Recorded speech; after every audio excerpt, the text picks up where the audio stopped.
good pedagogical practices that we need to make sure that the children receive so that they develop to their best. How we can ensure that the expectations from the young child are developmentally appropriate and not detrimental to the development of a young child. Shubhaji has been working as a part of Vikramshila, has been working on the ground for a long, long time. So I invite her to share her experiences on the ground of how she has taken the early years in a playful manner into the field. Shubhaji, to you.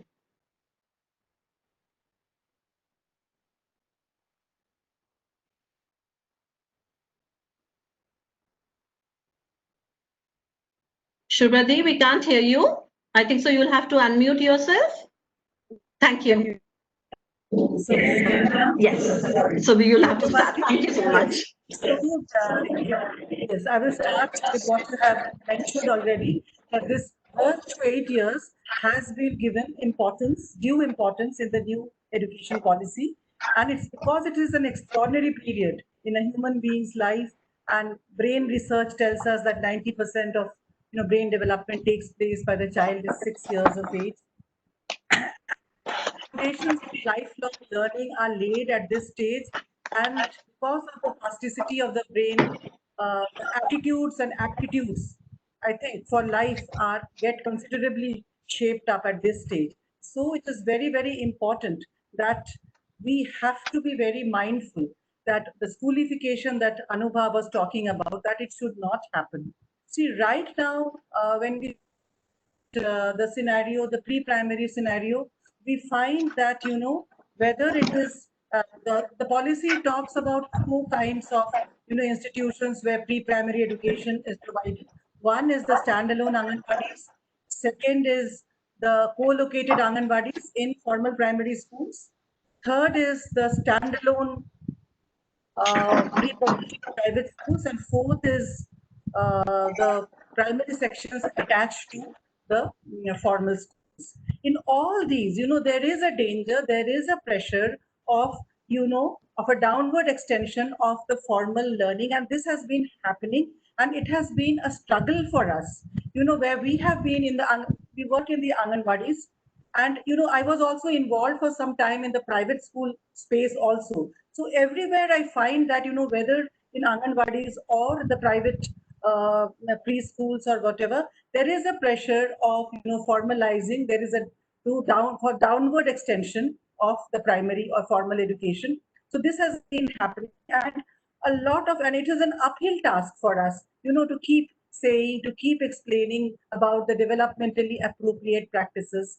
What are developmentally appropriate practices? This is based on, how children learn, and what does the child need at every stage of his development, and those are the things that are very well laid out. And in the Anganwadis where we have been able to work, we have been able to demonstrate that a lot of happen when children are taught, in a way that is developmentally appropriate. But there is this, uh, but you always find that, even the best Anganwadis, we have told that, there is pressure from parents, there is parental pressure, there is pressure from society that, formal hona chahiye. Why is the child not learning ABCD?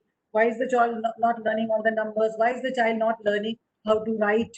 But we know that these are developmentally inappropriate, and it has been extremely challenging for us to, keep on saying these things. What I like about the new education policy is the structure. See, it is 5 plus 3 plus 3 plus 4, not 3 plus 5. I'm telling what 3 plus 5 would have meant 3 years of pre-primary along with 5 years of, foundational learning. So then, they are not looking at a continuum of birth to age. But because they have made the foundational years, they have clubbed it together and made it from birth to age, we have to ensure, this is a great opportunity for us to ensure that there is a learning continuum. All the learning outcomes spelled out for, for a 3 to 4 year, 4 to 5 year, 5 to 6 year old child has to be aligned with 5 to 6 year old child when the child enters the primary school. It has to be the class 1 learning outcomes. They have to be aligned. But what we now see that many of these pre-primary, whether they are standalone or attached to any school, they teach a whole lot more. And some of them happen in the so-called good schools, and it creates a pressure on everyone. कि वहाँ पर हो रहा है, why aren't you doing it? So this has to be has to be reversed. And reversing the trend is not easy because there are widespread perceptions, and even very highly educated people also, they are not free from those, age-old biases of what is the harm, this is happening there, everyone is doing, so why do we have to do? So these are the things that there is, I think, need of wide-scale advocacy. You are talking about the convergence of between the various departments, the ashram and all that. Yes, convergence. Yes, as these interdepartmental convergences take place at the top level, but at every level down the bureaucratic ladder or the educational system, we have to have a very good understanding of the developmentally appropriate practices, how children learn, and how and what kind of learning actually harms them, is detrimental for their growth and development. So this dialogue, I think, should dominate. This discourse should at least dominate so that we are able to reverse the trend and make an upward extension of the informal, play-based, activity-based methods of learning. Um, Thank you, Shubhrati. I think so. Very well spelled out. I think so. All the pointers that you have pointed out.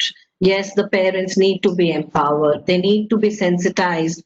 What are the developmentally appropriate practices for the children? What are their developmental needs and how we should not pressurize our children? Because I think so numbers and alphabets is something which everybody craves for. And, to gain a status, they are the first things that the parents want to kind of showcase.